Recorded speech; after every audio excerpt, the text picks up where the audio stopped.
Hey guys, welcome back to Ancestral Healing. I hope you had a great weekend. I sure did. Today we're going to be talking about the health dangers of eating plants, which sounds pretty controversial because we've been told our whole lives to prioritize plants, avoid meat, but you have to know the truth about the plants. I mean, you don't have to be scared of them, but I believe that this is something that every human being should know. They should have this knowledge and be equipped when they choose what type of foods to eat. When I came across the carnivore diet, I learned the truth about plants, and I learned that they actually don't want to be eaten. And this shocked me to my core. It went against everything I had ever believed. But I decided to look into it myself, and I was surprised to find out that plants have these things called anti-nutrients. So just like animals, plants also like to protect themselves from predators. And we are predators because we pick the plant out of its natural habitat and we eat it. So how does a plant protect itself? It doesn't have fangs, it doesn't have claws, it has anti-nutrients. Plants have evolved and developed other methods to ward off predators. Plants produce toxins to protect themselves from fungi, from insects, from animal predators. There are many different types of anti-nutrients depending on what type of plant we're talking about. If we're talking about spinach, you're looking at oxalates as the anti-nutrient. If we're talking about grains, you're looking at, I believe it's called phytates, something like that. Let me just confirm. Yeah, phytic acid, lectins. So each vegetable has its own different set of anti-nutrients. And not sure why we're not taught about this. I'm not really sure why it took me 27 years to find this out. It's basic knowledge, it's science, it's on Google. You could do a quick search. All I heard was plants are so good for you, eat the plants, but I never knew that I was consuming anti-nutrients. And when you consume anti-nutrients, you're even blocking absorption from your food. So one example that I have is if you go out to a restaurant or you're having some steak at home, but you have a glass of wine with your steak, the wine will prevent you from absorbing all of the nutrients from the steak because of the anti-nutrients. So it's pretty wild, guys. Of all the plant parts, the seeds of a plant tend to be the trickiest because the seed of a plant, like the seed of a tomato or a cucumber, it's the baby. Ensuring the baby's survival and success is the number one priority of the plant. So the plant wants to protect its seed at all costs.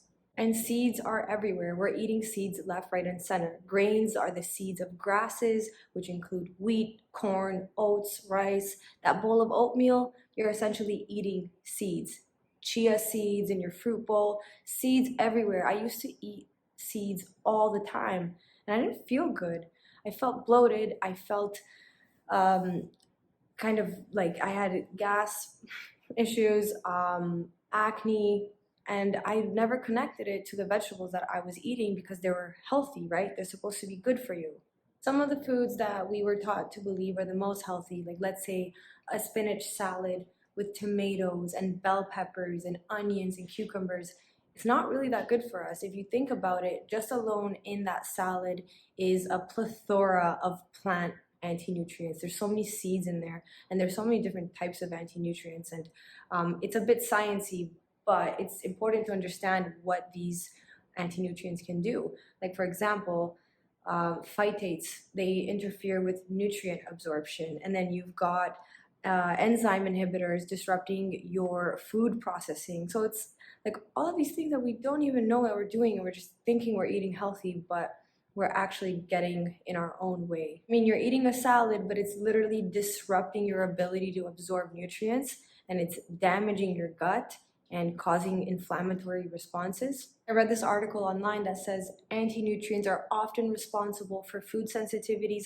allergies, digestive ailments, and autoimmune diseases. They can cause symptoms such as headaches, joint pain, and asthma. It's pretty wild. So I reintroduced onions for a bit, and then I stopped eating them because they were making my wrists hurt, which is super weird, but I'm telling you, it was the onions. I removed them and I never had wrist pain again.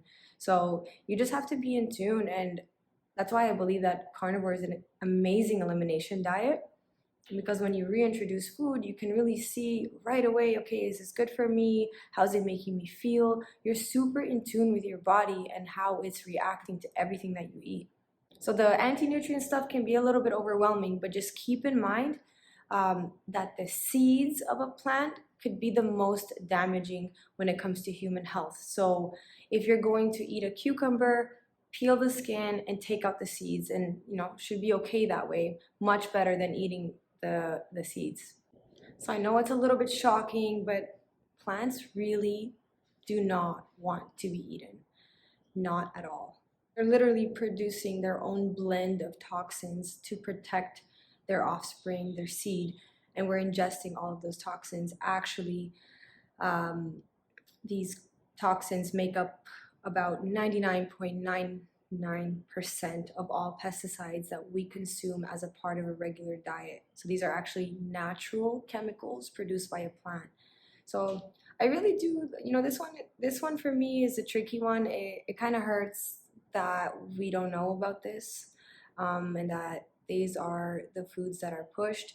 I mean, when I first started carnivore, I was super strict for 2 years. I did not touch a single plant. I was scared of plants. Like, it really got to that point. And then now I eat some squash, plantain, and avocado. Those are the 3 vegetables that I eat. I do well with them. I really don't have any interest to eat any other plants. I've been eating these ones for about a year now, and I'm feeling pretty good. But I would have really liked to have known this earlier on in my life.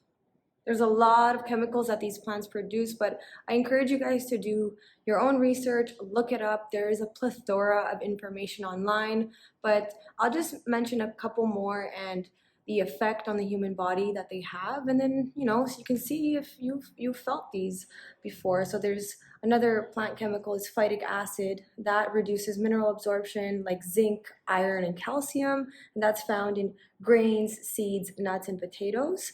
And then we've got tannins and photosynthesizers that's causes liver and kidney damage, zinc and iron mineral deficiency, light sensitivity, blistering and lesions, and that's in legumes, chocolate, wine, coffee, vinegar, celery, all those celery juice cleanses.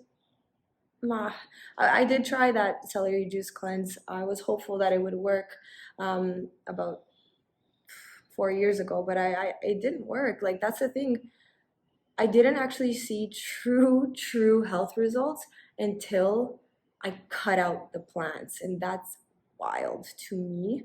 Like I said, oxalates that reduces calcium and magnesium absorption and causes kidney stones, and that can be found in grains, nuts, soy, spinach, chocolate, black tea, and then a really big one is lectins. That's gluten, and saponins causes leaky gut, inflammation, autoimmunity, cellular communication breakdown. Whoa, that doesn't sound good. And that's found in wheat, legumes, beans, peas, lentils, zucchini, peanuts. The list goes on. And a really bad one is alkaloids, which causes it damages our DNA. That's not cool, and that can be found in nightshades. So that means tomatoes, eggplants, potatoes. So just stay informed, do your own research. Don't be afraid. You may find, if you want to introduce plants, or if you're currently eating plants and you realize you're not feeling so well, maybe look up a low oxalate diet like Sally K. Norton. She has a lot of free resources on her website. I'll link it below. She pretty much cured multiple illnesses by going on a low oxalate diet. She had suffered for most of her life, and as soon as she removed the high oxalate vegetables, her health drastically improved. So you could consider that, or you could just try to play around with your diet a bit and decrease the vegetables, and you'll slowly start to notice what makes you feel good and what doesn't. you have options. You don't have to remain sick or not feeling your best. You deserve to feel your best. So I hope you guys enjoyed this video, this little informative video. I'm no science expert. I'm literally just explaining it to you guys as I would explain to a friend that's sitting in my kitchen, just having a little chat. But I hope it was helpful. I'll put down below some more resources on anti-nutrients and plant toxins.